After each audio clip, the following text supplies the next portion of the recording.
Hello my friends and welcome. In this video I want to tell you about the negotiations around Ukraine, Vitkav's visit to Moscow and the meeting in Abu Dhabi between Russian, Ukrainian and American delegations.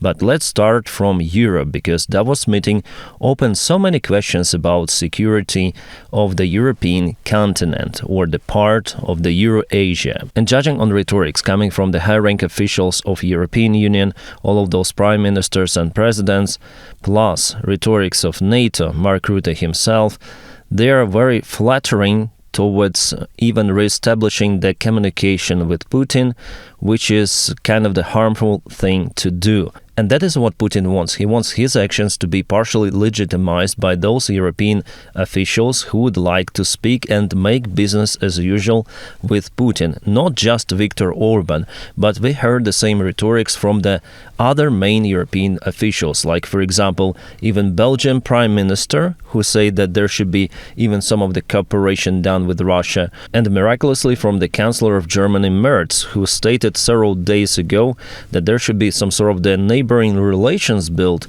between Germany and Russia, and the European Union may win because of that.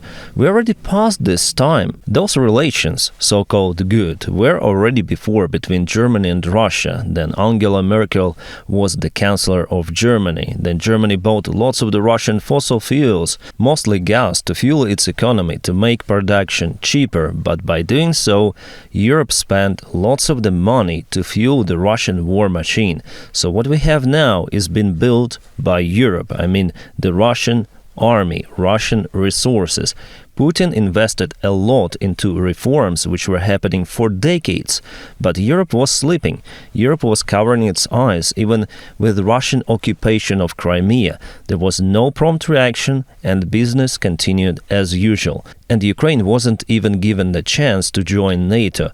As it is right now, those NATO countries like Germany and the United States of America, they still do not see Ukraine as the part of NATO. At least with the previous chancellor, Germany was really against Ukrainian membership. With Merz, maybe it's different, but his rhetorics about good relations between Russia and Germany, it is fascinating. It is very strange to hear that stuff from the current German chancellor. Well, Germany, nevertheless, is the country that helps Ukraine the most from all of the European countries. Not relative to its own country GDP. I think Estonia is the number one country that, relative to its small economy and population, helped Ukraine the most.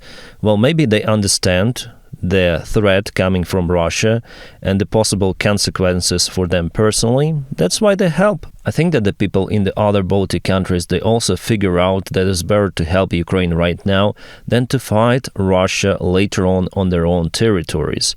And Ukraine does its best on the front line to stop Russian offensive. No one expected it to happen from Ukraine, because Ukraine, it wasn't really ready for this full-scale war, but it was capable to apply reforms. Yes, though we're waiting for the full-scale reforms.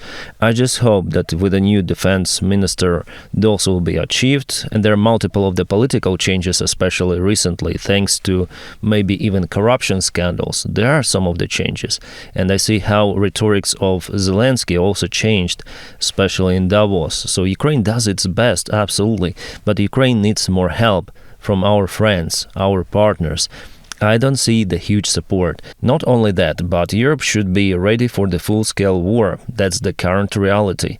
You see, Russia is capable and not capable at the same time. I mean, they're not that capable against the Ukrainian army that got the experience for 4 years of war, but they could be capable against small armies of Europe, like, for example, Baltic countries. And knowing the NATO reaction time, knowing the bureaucracy of the European Union, Russia could be partially successful with its attack operation in Suwalki corridor, Estonia. It could be like that. This is the real case scenario. And I already told many times about it on my channel. I know that it might look unreal for now. I mean, all of those threats for Baltic states, for Europe.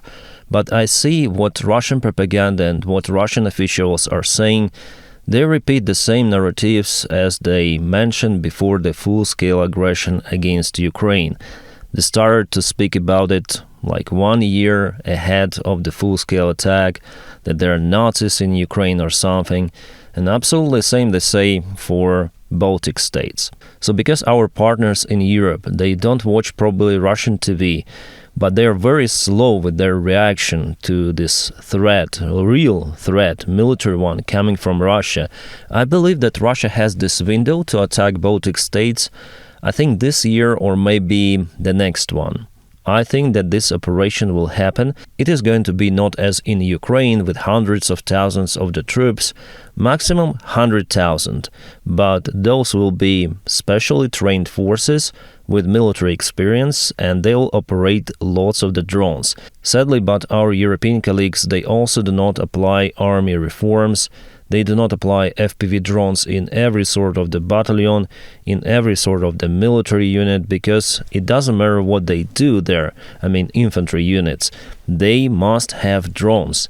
Every unit. Not every company, but every battalion should have specific drone unit that will back up the other forces. In Ukraine, it is like that. In Russian army, it is similar, but our drone operators, they are more competent than the Russian ones. Russia has the Rubicon unit. Well, this is really outstanding. This is as average Ukrainian drone unit. But Europe, they do not have those. And also because they're in lack of the actual military experience, how will they fight against this modern type of the army? Russian army bogged down in Ukraine, that's why they're coming out with some of the decisions to use donkeys, horses, some of the UAZ vehicles. But against the European Union, against NATO, they will use different tactics, for sure. They will have enough equipment, because Russia is not using its potential by 100% in Ukraine. They still keep lots of the forces inside Russia. They're also building the bases out there. And I don't like how Mark Rutte is saying that, Russians, they're not capable in Ukraine, so we have nothing to afraid of. Also Orban says the same. But the reality is that Russia is still a great threat and will be like that for many years ahead, maybe 2, 3, up to 5 years, while the Russian economy is still floating. And why is it functioning still? Because European countries, they also help it to function. Not just China helps Russia, not just India, but also our partners from Europe and partially from the United States. That is what Zelensky said openly about in Davos, that still we find multiple of the components of the Western-made parts in the Russian missiles, cruise missiles, ballistic missiles, hypersonic missiles. In many of the Russian drones, there is the stuff that's been somehow delivered to Russia via the third countries or what, but Russia operates Western technologies still to harm Ukrainian energy infrastructure by the time Ukraine doesn't have enough military support and doesn't have enough air defense systems to conquer the threat, which is partially possible because our allies or partners are still blind. So until it is too late, Europe should counter-react to the threat by forming own European army. Zelensky also mentioned that Ukraine might participate in this new alliance, military alliance, and share its own drone technologies and help physically as the part of this new alliance, because Europe experienced the threat, as we see, not just coming from Russia, but at least verbal threat was coming from Donald Trump himself and from his circle. We need Greenland. The NATO member is threatening the other NATO member. It has never been like that before, and it should trigger our European partners. I see that they're concerned, but they're not fully willing to act. I see that they're just talking, maybe we should do this, maybe we should do that, but the real action should be imminent and happening right now. Otherwise, it's gonna be too late. And honestly, I don't blame Europeans for this weak reaction, because Ukraine experienced the same. You see, Russia started the war in Ukraine not in 2022. It was started actually from the occupation of Crimea back in 2014. Then Russia also opened the other front in Donbass, and this volatile action of war continued for a long 8 years before the full-scale attack of Russia on Ukraine.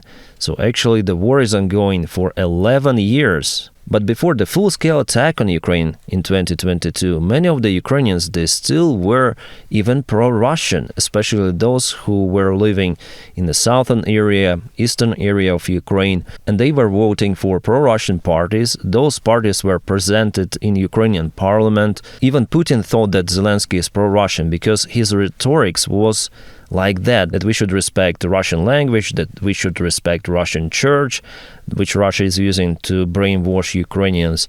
We also should negotiate with Putin. That's what Donald Trump now is saying, yeah? So exactly the same stuff Zelensky was saying before, because he was blinded also. He thought that it is possible to negotiate with Putin, that Poroshenko before, I also don't like Poroshenko, but nevertheless, he thought that Poroshenko is not willing just to speak with Putin.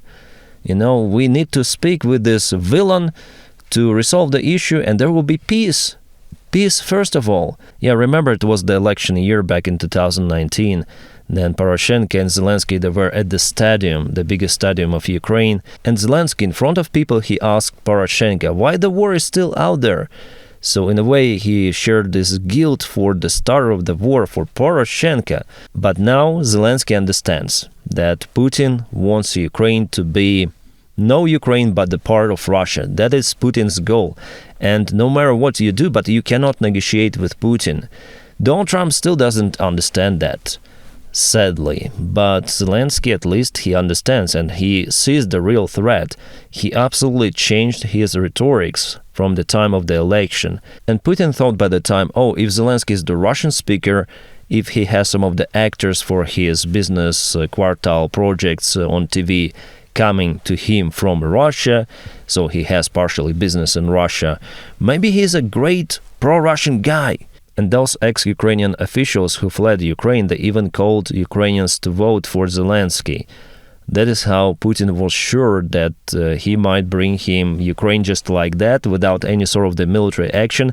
But then Zelensky was elected, he understood, after the first talk with Putin back in 2019 as well, that it's impossible to negotiate with devil. It is absolutely useless because Putin wants Ukrainians not to exist. He wants them to be Russians, and those who don't want to be Russians, they either should be exterminated or they should leave the country and never return back again to Ukraine. So it was an absurd in Ukraine till 2022. Now people in the east, on the south, they understand, oh, if Russia bombs their houses, we shouldn't probably like Russia any longer.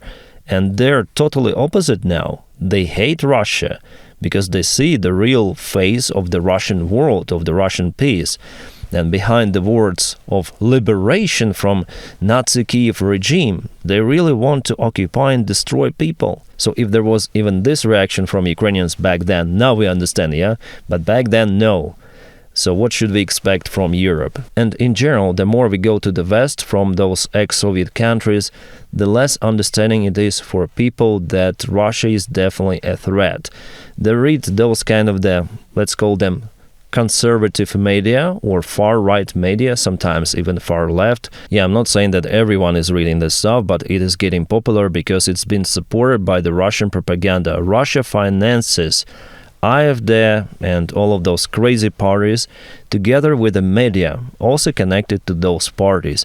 Even here in Switzerland, if I read some of the newspaper from one of the party, it's like a pure Russian propaganda. But you know, they have the freedom of press, freedom of speech, so they may type and write whatever they want. And sadly, many of the people, they believe in this nonsense that Russia is definitely doing some sort of the liberation of Ukraine. So why should we force ourselves to fight against Russia? Is it really a threat? It is just some sort of the local, regional conflict. Russia is not a bad thing. Russia is okay. And Ukraine is just an ex-Soviet country. It should belong to Russia. And I even met people here who think like that Ukraine is nothing. But even in Ukraine, some people thought like that before the full-scale attack. So then Russia starts its attack against European nations, against NATO, to check out the Article 5 with just a small military operation. I guess those people, they'll think differently. Those people who read this paid media. You see, the problem for us, for the people who really tell the truth, or at least I try to do it, is because we don't have this financial support. We are just independent journalists, just with your support on Patreon, with your support on membership, with my monetization, which is quite limited on this channel, but anyways, at least on Spotify I got monetization recently. So it drives me, and I film more of the videos like that to tell you of how I think this situation unfolds, because I have my own personal experience. I was in Ukraine even before 2014. I know what was happening and what is happening and what probably will happen, judging on history and judging on previous events. So this is more like psychological issue. Those high officials, leaders of the countries of Europe, they still do not want to believe that the worst case scenario is possible. They still don't want to look there. They don't want to check, let's say, their cancer, yeah? It's like the patient with some of the kind of the suspicious mole or tumor. Oh, it's better to check it, but I'm afraid, well, maybe next month, maybe after a while, maybe in a couple of years, until it is too late. So there is no any action now done because of Europe, because they're afraid. They're afraid to escalate, and that's the main issue. It was issue for Ukraine as well. Before the Second World War, absolutely everything was the same. Nobody wanted to escalate. Everybody wanted to avoid the war. They forced Czechoslovakia to partially capitulate. America didn't want to be involved in this war, but finally they had to fight also against the German army. So sometimes the events are happening like that, whether you like it or not, whether you want it or not, but the worst case scenario is possible anyways. And I see that it might be with Russia. I do not remember, but it was said about the Second World War. If you choose between shame and war, the shame, you'll get both, the shame and the war. So there are many signs that show to Europe openly that it's time to act. Do we see this action? Yes, partially, but not that much. Zelensky called it a shame that Europe just deployed 40 of the soldiers to Greenland, but it was enough for Taco actually to chicken out and to change his opinion. Now they're working on some of the partial solution to make Cyprus variant, where United Kingdom has the part of the sovereign territory just for military bases. But Cyprus is still Cyprus, right? So maybe this scenario will be okay for Greenland, especially if the territories that will be given to Donald Trump, those will be inhabited, really ice, like Donald Trump says. Iceland instead of Greenland. And more about Russia. In general, Russia is weak. Definitely. It has the weak economy. Its army is not that capable any longer. But because our allies are not caring about their security, Russia is still capable. That's the paradox. But Russia is capable to conduct limited special military operation in Europe just because Europe doesn't want to escalate. It doesn't want to send towers to Ukraine. Orban he's disturbing European Union from within. Americans, they want really Orbanization of Europe, for all of those countries to have their own Orbans, to finally destroy the European Union, just to suck resources from Europe. That's the goal. The threat is coming economically from the United States, and the threat is coming physically, militarily, from Russia. What Europe should do? To be more independent, to be more united, and to finally create its own European army, because without it, Europe is doomed. It will be either at the table or in the menu. That's what Canadian Prime Minister says. Alright, now about negotiations in Moscow, Witkov's visit, not just Witkov, but also Kushner, and they took someone else, I forgot the name, but some of the official responsible for economy. Why? Because the deal is not about Ukraine actually. Ukraine is just an obstacle. The real deal is to make business as usual with Russia. That's the main goal, because Witkov personally has some of the relations, business relations with Dmitriev, who is a wallet of Putin. That is his nickname, let's say. So they discussed, I guess, more of the business deals than the real thing about ceasefire and end of the war in Ukraine. That's why we don't have the real result about that one. Moreover, legacy media published several of the articles, so Russia threatens not to end the war until Kyiv makes significant territorial concessions. They want Ukraine basically to leave Donbass, around 5,000 square kilometers of the land. That's crazy, especially counting that this territory is heavily fortified, lots of the trenches, defense lines, and Russia cannot easily penetrate those. Russia cannot even capture Pokrovsk and Mirnograd for more than a year. And are we talking about the rest of Donbass? Russia may spend 3 years, maybe, to capture that territory. Of course, Ukraine will not withdraw the forces. So Putin told to Vidkov and Kushner that there will be no long-term settlement without resolving the territorial issue. For Russia, for the biggest country in the world, there is the territorial issue, and no one believes in the fairy tales about protection of the Russian speakers or Russian ethnical people in Ukraine, because Russia just demolishes the cities where those people live. Russian speakers, they just ruin everything, every village, every town, everything. The territory is absolutely not an issue for Kremlin. They want to take Ukraine entirely. They want Ukraine to capitulate. At first in Donbass, but later they're gonna press more. Because now they say Donbass, yeah? But before, Putin mentioned Russian original territories. What are the Russian original territories? He sometimes says that Kyiv is the mother of the Russian cities. Maybe they would like Kyiv next time.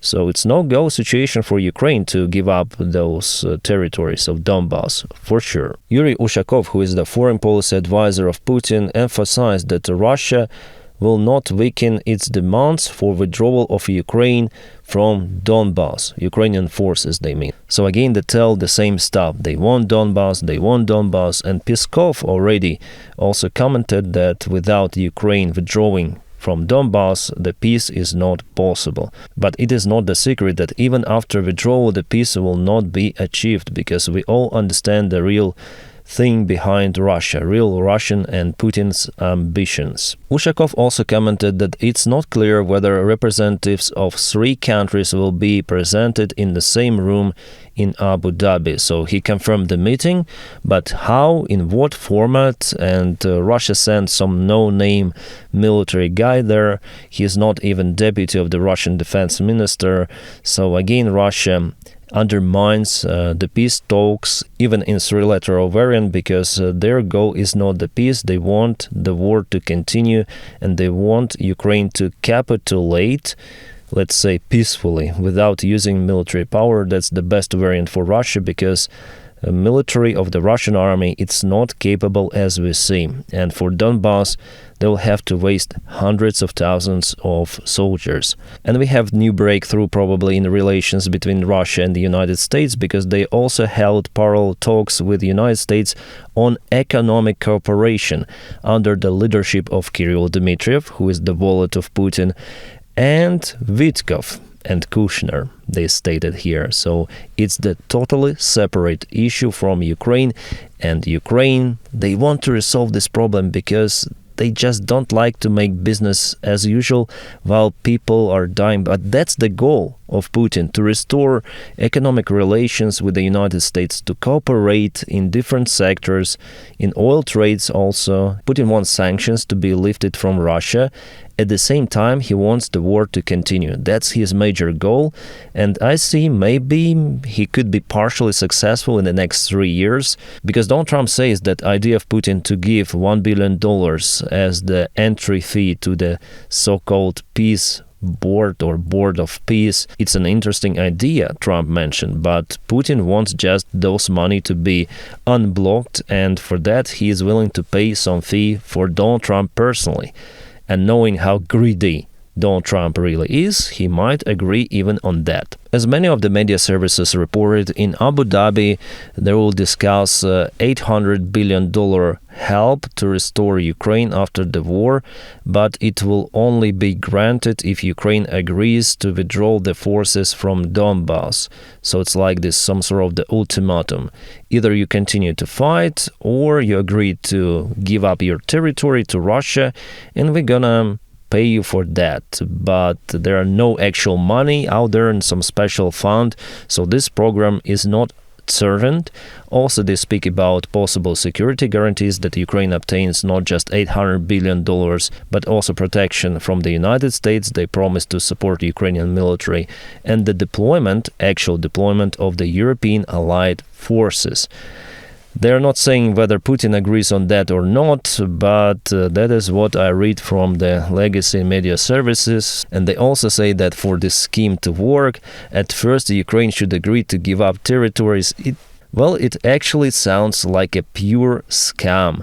Ukraine will not agree on that, it's understandable, especially right now that the active battles are ongoing along the front line. Not even a ceasefire was agreed, so why should Ukraine give up territories?